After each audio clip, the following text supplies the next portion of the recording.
बाणगंगा थाना क्षेत्र के गणेश धाम कॉलोनी में मृतक शारदा और उसके बेटे आकाश की हत्या की पूरी गुत्थी को पुलिस ने सुलझाते हुए दोहरे हत्याकांड में आरोपी पति को गिरफ्तार किया है। मृतका शारदा पति कमलेश से शादी के पूर्व ही 5 शादियां रचा चुकी थी और कमलेश से शादी के बावजूद भी पूर्व पति से अवैध संबंध चल रहे थे। इसी बात से नाराज अकोला निवासी कमलेश ने पहले अपनी पत्नी शारदा और फिर शारदा के बेटे आकाश के ऊपर गैस सिलेंडर से हमला किया और बाद में धारदार हथियार से मां बेटे का गला काट दिया, जिससे मां और बेटे की मौके पर ही मौत हुई। वहीं पुलिस उपायुक्त जोन क्रमांक 3 धर्मेंद्र सिंह भदौरिया ने हत्या का खुलासा करते हुए बताया कि आरोपी इंदौर से 400 किलोमीटर दूर अकोला से गिरफ्तार कर लिया गया है। थाना बाणगंगा में दिनांक 12 जनवरी की बात घटना है कि मंगेश गावंडे ने सूचना दी कि उसके घर पे जहां वो रहता था निवास स्थान पर उसने देखा तो उसके परिचित 3 दिन पहले जो आया हुआ था उसकी एक लड़का आकाश और उसकी जो पत्नी थी शारदा, इनकी दोनों की लहूलुहान डेड बॉडी मिली हुई थी।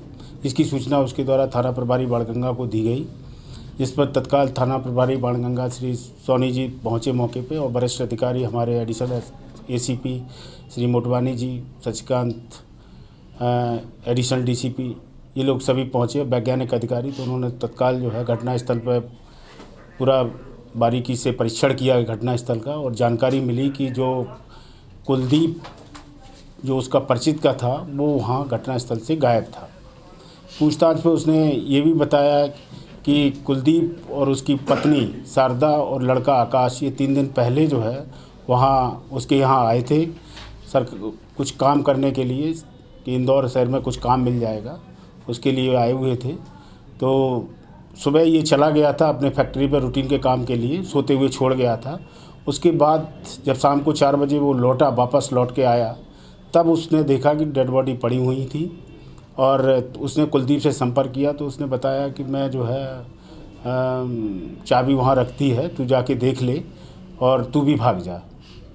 पुलिस को इसकी इतनी सूचना के आधार पर टीम भेजी गई महाराष्ट्र अकोला और वहाँ से उसको पकड़ लिया और 24 घंटे के अंदर ही इस दोनों पकड़ का खुलासा हुआ। दोनों जो अज्ञात मर्डर थे उसका खुलासा हुआ। वजह ये थी कि मृतिका की शादी पूर्व में भी 5 जगह शादी उसने की थी। पहले हस्बैंड के साथ शादी हुई तो उसको कोई बच्चे नहीं था, जैसे जानकारी उसके द्वारा दी गई। दूसरी था, तीसरे से एक बच्चा है जो उसके गांव में रहता है। चौथे हस्बैंड से भी एक बच्चा हुआ और 5वां जो मंगेश गावंडे है इसके साथ भी वो रही थी। फिर उसके बाद ये कुलदीप आरोपी जो है उसके साथ रही। तो इस तरीके से वो कई लोगों के साथ में रही है और उसको कहीं ना कहीं ये शंका था जो कुलदीप को, जिसके साथ उसकी अभी शादी थी, कि इसके जो है मंगेश के साथ शारीरिक संबंध हुए हैं।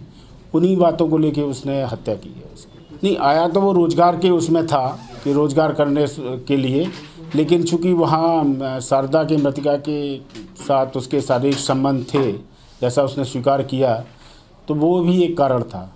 नहीं, पति के नॉलेज में तो थी, एक जानकारी थी, लेकिन जब उसने देख लिया इस तरह की आपत्तिजनक स्थिति में तो फिर वो उसको नहीं जो है वो हुआ और हत्या की उसने। एक घटना जैसा उसने बताया है कि जो है ये सो रहे थे मॉर्निंग में सुबह, तो सोते समय ही उसने उनके ऊपर सिलेंडर जो रखा हुआ था उसको पटक दिया ऊपर से, दोनों के ऊपर, बच्चे और महिला के ऊपर, और फिर उसके बाद उसने चाकू से उसकी गला काटे दोनों के। जैसे ही पुलिस को एक सतही प्रारंभिक जानकारी मिली कि कुलदीप गायब है और वो घटना में प्रथम दृष्टया जो है आरोपी है, तो तत्काल पुलिस यहाँ से रवाना की गई और जहाँ वो रहने वाला था अकोला मिस्टर सॉली, डिस्ट्रिक्ट अकोला महाराष्ट्र का, वहाँ भेज के जो है उसको दबिश दे के घेराबंदी करके पकड़ा गया उसको। अब ये तो आगे विवेचना की बात है, आगे विवेचना में अभी विवेचना जारी है, पूछताछ की जाएगी।